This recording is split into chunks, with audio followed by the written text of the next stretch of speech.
Привет, друзья! В предыдущих сериях 4-го сезона мы побывали на острове третьей очереди строительства ЧС, где исследовали 5-й энергоблок и другие места острова, насладились атмосферным туманом на локации ПМК, которая открылась нам с новой стороны, и посетили село Новошипеличи, где пытались найти легендарную сосну смерти. После чего отправились на завод Юпитер и спустились в самое жуткое место Чернобыльской зоны. На следующий день мы направились в самое сердце зоны, чтобы исследовать наиболее опасные локации, где были единицы сталкеров, и на обратном пути на хату прошлись по редким местам в окрестностях Припяти. А в этой серии мы снова попытаемся найти бункер возле дуги и очень рискованно будем выходить с зоны. Друзья, всем привет! Добро пожаловать в последнюю серию. Мы уже двигаемся в сторону выхода из зоны. Планируем провести ночь возле дуги и утром попробовать найти все же вход в бункер, который мы не нашли в прошлый раз. За это время в комментариях под серией было много подсказок, которые можно использовать для поиска. Но, к сожалению, есть вероятность того, что его засыпали и входа туда нет вовсе. А даже если есть, то с вероятностью 99% он затоплен. Но, тем не менее, ради интереса найти все равно попробуем.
Отправляемся проверить несколько точек, чтобы попытаться найти все-таки этот злосчастный бункер.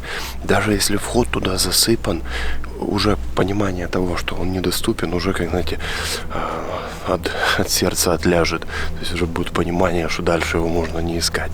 То есть затопленный, засыпанный, неважно, но хочется его, все-таки найти. Для меня недавним открытием стала карта в Викимапе. На ней очень много чего указано, чего нет на других картах. В том числе вот на дуге в зеленке указано бомбоубежище. И туда ведет какая-то тропинка. Это первое, что я хочу проверить.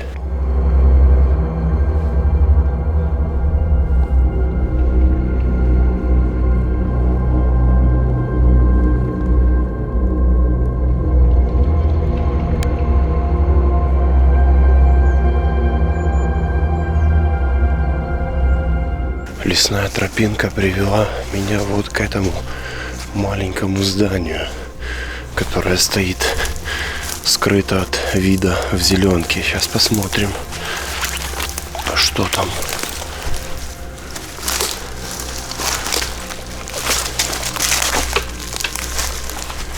Так, фонарик.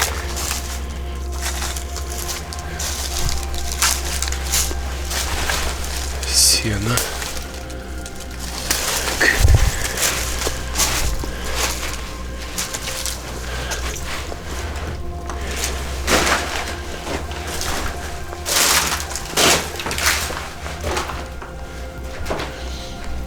Так, решетка уходит вниз. Интересно. А там вода. Возможно, здесь был вход в бункер. Может и нет. Не знаю. Сейчас пойдем искать дальше. Я так просто не сдамся. Есть еще один вход.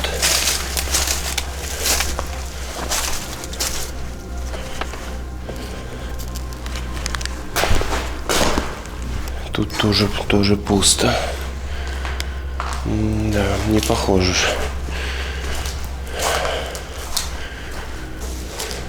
Еще какая-то будка.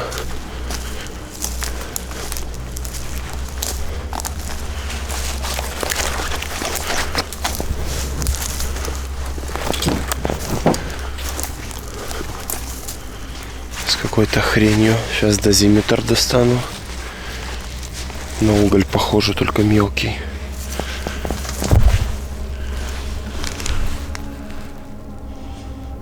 Нормально, в норме все.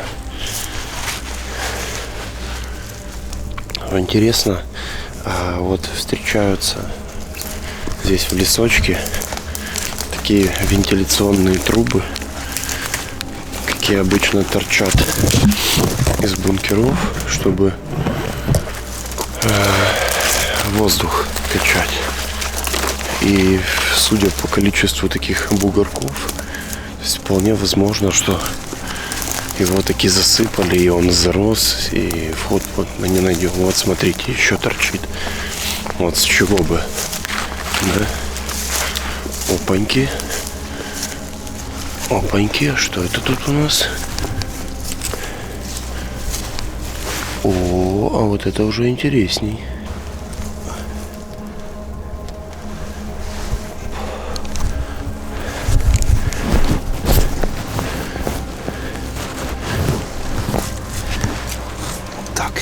Ребят, я пока буду слазить, камера так повисит немножко. Я слезу, поснимаю. Вот смотрите, это на бомбоубежище на самом деле не сильно похоже.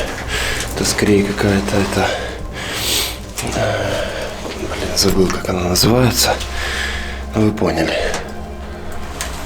Но, наверное, стоит еще поискать, потому что смотрите, какая конструкция.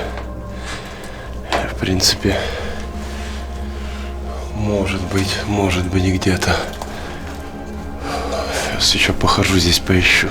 Смотрите, метров 50 от такого же грибка нашли еще один, только здесь уже... А здесь уже вход есть. А ну-ка, ну-ка, ну-ка.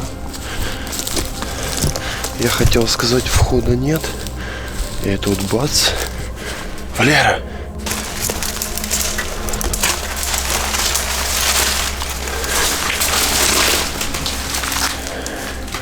Блин, это просто погреб. Облом.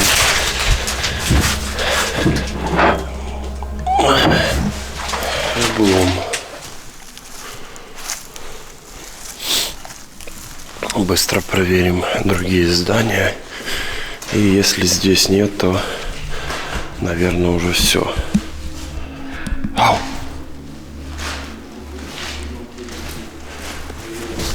Сейчас еще. Поперк, видишь, очень громкие звуки в районе Малой Духи. Он снимается с фишки и уходит в лес.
в этом походе частично отрабатываем схему, как обезопасить себя в будущем, если мы решим пойти, когда поднимут штрафы и когда полиция начнет работать намного эффективнее, чем сейчас.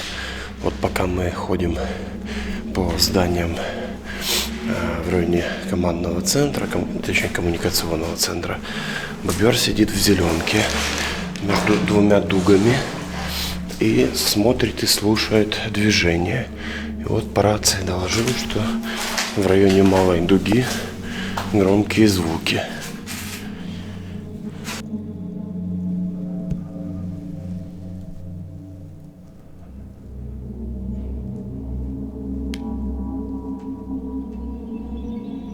Последняя попытка еще раз доисследовать командный центр. Мы в прошлый раз его не весь обошли, только кусочек. Посмотрим первый этаж. Потому что если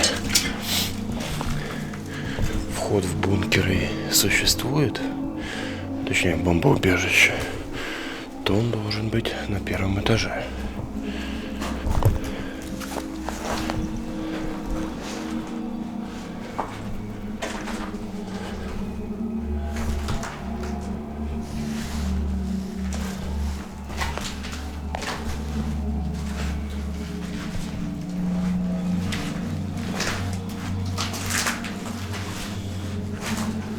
Да, конечно, разруха здесь просто жесть.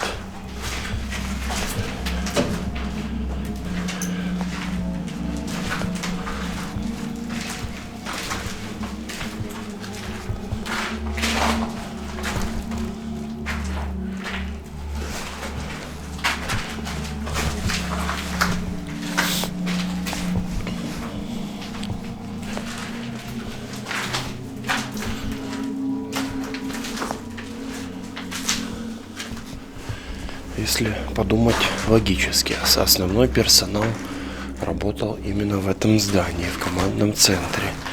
И если бомбоубежище есть, а судя по Викимапе оно есть, точнее, было или есть, то эвакуировать должны были, по идее, либо прямо из здания, либо где-то возле здания вход должен был быть. По аналогии с Юпитером. На Юпитере там несколько входов, и все они внутри завода находятся. Закрыто? Блин, где-то должен быть обходной путь.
Короче, ребят, первый этаж я прошерстил еще раз.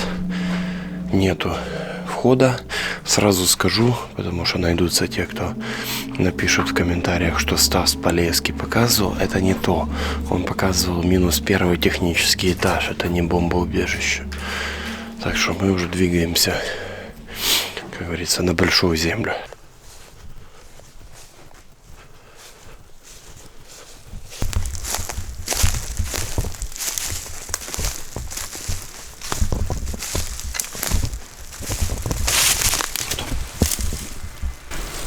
Реально в 20 метрах кто-то шарится. Ну не пойму, либо человек, либо зверь.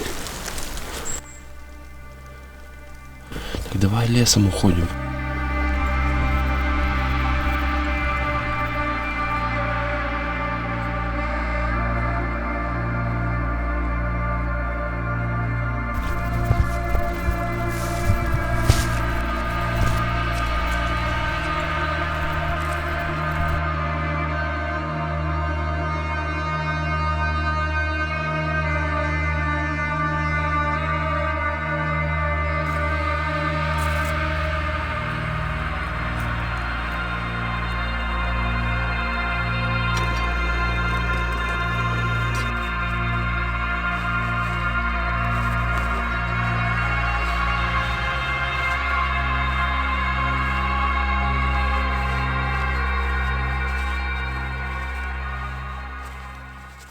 В этой серии постараюсь рассказать вам несколько полезных походных лайфхаков. Начнем с Валеры. Он пошел в берцах, несмотря на то, что он опытный походник, и в первый же день натер сильные мозоли. Я думаю, он сам расскажет, как он решил эту проблему. Да, натер левую ногу, несмотря на то, что в этих берцах я уже год как хожу. Но, видимо, под нагрузкой сыграло, в общем, это дело. И Толяныч дал мне кроксы. Да, я перемотал эластичным бинтом голеностоп, в случае чего, чтобы вывиха не было. Заклеил пластырем несколько раз натертость. Я делал сверху водонепроницаемые носки. И все отлично. Ты уже, как у нас сегодня какой, шестой, по-моему, да, 6-й день похода, ты 5 дней ходишь везде по зоне, вот так. Каково тебе? Отлично, супер. Если бы еще размер был хотя бы на 5 миллиметров больше, просто супер. Часто спрашивали в комментариях, зачем в походе нам рации. Расскажи, ты больше в этом понимаешь, чем я? Ну, элементарно, человек, который опытный, говорится, глазастый, у него чуйка хорошая, он выходит вперед, метров на 30-40, ну так же в пределах видимости тропы он шел. Он выходит на опасные места, так аккуратно просматривает, если все чисто, он подтягивает всю остальную группу. Чтобы это не делать голосом, там, эй, пошли, на, по рации, все, тихонечко подходим. Так от перекрестка к перекрестку, от точки до точки, вот так вот группа гуськом продвигается. А кто идет сзади, обязательно раз в минуту посматривает назад. Хорошо, кто-то может написать, мол, а в зоне там особо это вот бояться некого, там типа менты ловят редко, вот типа нафига тогда рации, нафига тогда вот это вот все надо. Что можешь им сказать? Ну, когда мы идем в таком режиме, я, например, чувствую себя спокойно. Я знаю, что мы сделали все необходимое, чтобы не было запала. Если кто-то чувствует, что может ходить, как говорится, толпой, кричать на весь лес, и там менты никогда не поймают, ну, удачи им, как говорится. Где-нибудь, когда-нибудь они поймают. А так, вот у нас прошлой ночью был случай, я шел, и каждую 10-ю пару шагов я в тепляк просматривал. И увидел 2 красных пятна возле поста ГАИ. Мы остановились, подождали, пока пятна уйдут. И все было, то есть в этот момент этот предохранитель сработал. То есть все-таки оглядываться надо, по рации надо общаться с передовым дозором, кто идет впереди. Все эти моменты, может, 99,9% не играют роль, но 1% когда-нибудь он сыграет. И вот этот 1% либо пан, либо провал. Я от себя еще добавлю, что в этом походе у нас было много ситуаций, когда на какой-то большой локации мы разделялись. Кто-то пошел один дом смотреть, кто-то пошел там другой дом смотреть. И для того, чтобы не звонить по телефону, буквально там 2 слова по рации.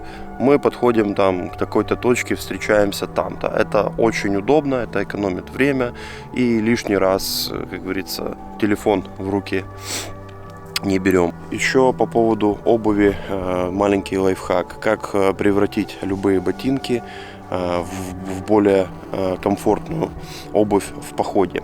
Вот, в моем случае это Lova Z6. Вот в первом походе я в них же был, и во всех остальных походах тоже был в них.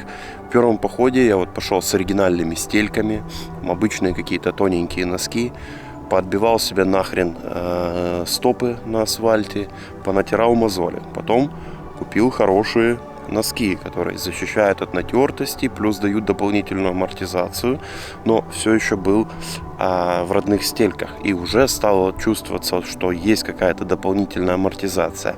А в этот раз я поставил в ботинки не родные стельки, такие толстые хорошие стельки с амортизацией, они у меня в кроссовках стояли. И ботинки с этими стельками вообще превратились как в полукроссовки. Конечно, из-за того, что подошва не такая, как в кроссовках, супер-супер амортизации не будет. Но, тем не менее, вот уже 6-й день похода, сколько переходов было по асфальту. У меня стопы не болят, мозолей нет. Просто, шикарно. Хотели перейти уже в урод, дементовские беседки. А там, босс стоит. Придется план Б задействовать. Мы решили идти ва-банк. Никогда не повторяйте то, что вы сейчас увидите. Мы решили перебежать протокольный мост днем. Вот что делает желание сэкономить один день. Потому что иначе нам нужно сейчас где-то схорониться. Скорее всего, в Череваче на чердаке. Дождаться ночью и ночи. И идти только ночью. Таким образом, если мы сейчас днем перебежим мост, то мы в Одессе будем уже завтра утром. А если мы не будем его днем перебегать, а будем ждать ночи, то мы будем в Одессе аж завтра вечером. То есть мы сейчас пытаемся сэкономить день, плюс желание поскорее отведать шаурмы берет свое. Безумный поступок, не повторяйте.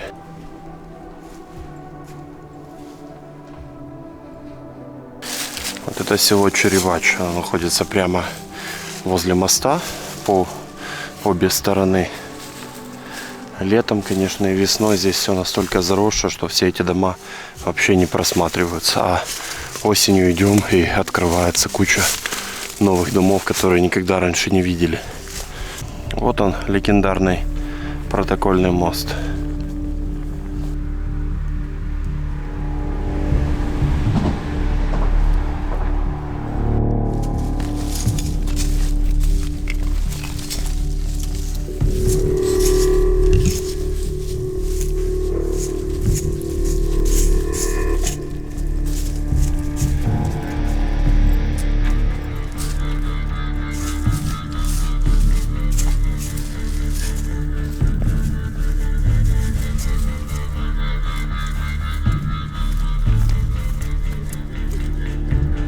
Не слышу.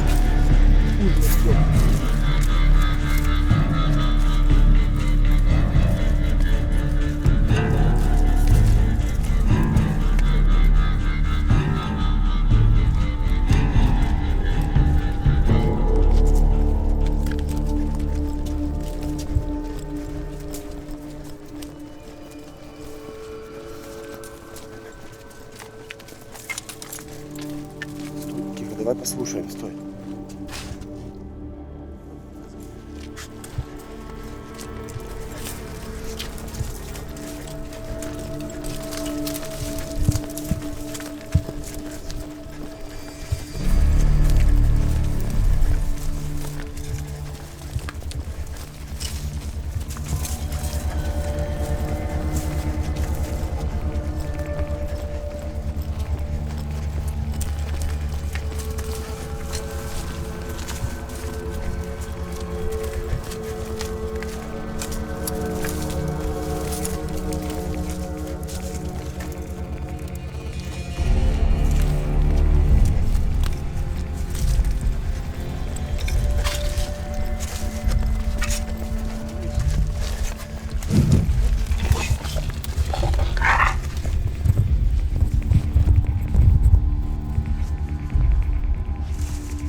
Сзади чисто.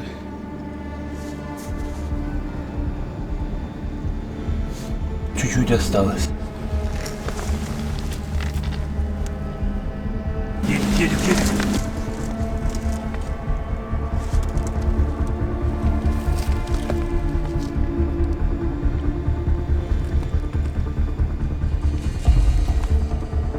По-моему, нет.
Последний привал перед выбросом.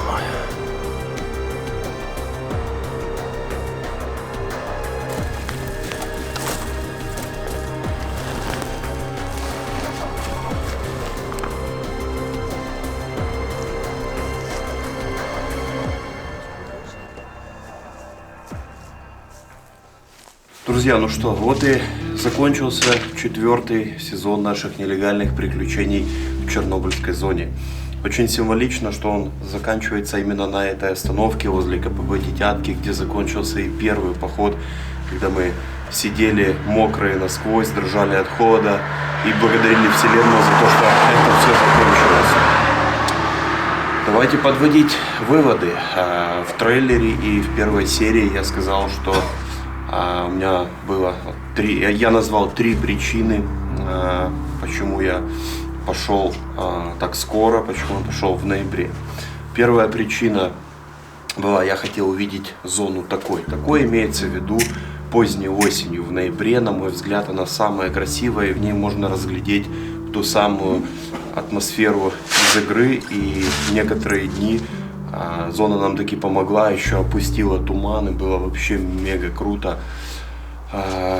Я не знал, что будет через год, смогу ли я пойти в ноябре в следующем году, какие там будут законы, какие штрафы, и где вообще я буду, и что будет со мной, поэтому я решил не откладывать осмотр ноябрьской зоны на год, а пошел именно сейчас. Вторая причина – исследования новых локаций.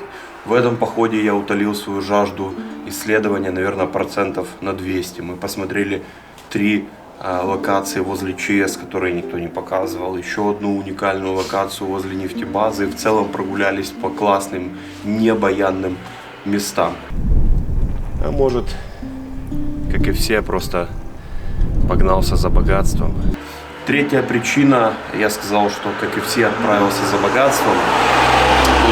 Была небольшая оговорка, но о ней чуть позже. Что имелось в виду? Тут было сразу 2 отсылки. Первая на YouTube-блогеров, которые зарабатывают на теме Чернобыля, и вторая на сталкеров, то есть на игровую вселенную, на сталкеров, которые идут в зону зарабатывать.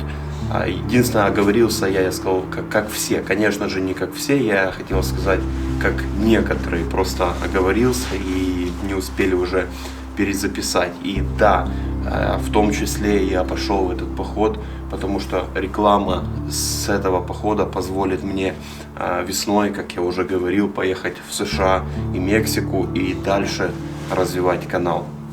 Как-то так, поход получился крутой. Впервые мы провели в зоне целых 7 дней. В впервые я вышел без единого мозоля. Все-таки опыт, наверное, играет роль. Когда следующий поход, сказать сложно, точно не зимой, можете даже не писать. Весной есть вероятность, но маленькая, потому что все-таки надо немножечко взять перерыв, отдохнуть. Весной я уже был, летом был, осенью был, зимой не хочу. То есть следующий либо весной, либо через год осенью. Как оно будет, пока что сказать не могу. Благодарю всех, кто смотрел этот 4-й сезон. Не забывайте палец вверх, комментарий под видео. Это не только благодарность автору за проделанную работу, но и помощь в продвижении видео.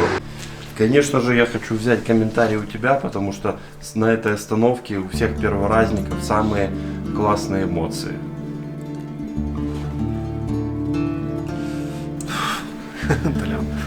Давай как есть. Вот как есть. Можно без цензуры. Мост это был пиздец.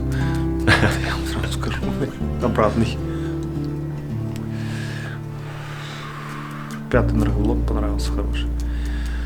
Давай не по локациям, а в целом впечатление от похода нелегального в зону недельного. Ну, с хорошей командой, да, все супер, конечно. То есть все люди знают, что делают, знают, куда идти. Не начинались никакие разногласия, пойдемте туда, пойдемте сюда. Все четко обсуждалось, планировалось и осуществлялось. Вот это супер было. То есть ходить надо с опытными проводниками, переть на пролом самому по первому разу. Дело благородное, но очень рискованно. А с хорошей командой все хорошо получилось. Пьем коньяк с горла, запиваем замерзший фантом и отмечаем удачный поход. И едем за шаурмой, конечно же. Какой-то пиздец, а не город, блядь. Наконец настал тот час. Город эскимосов.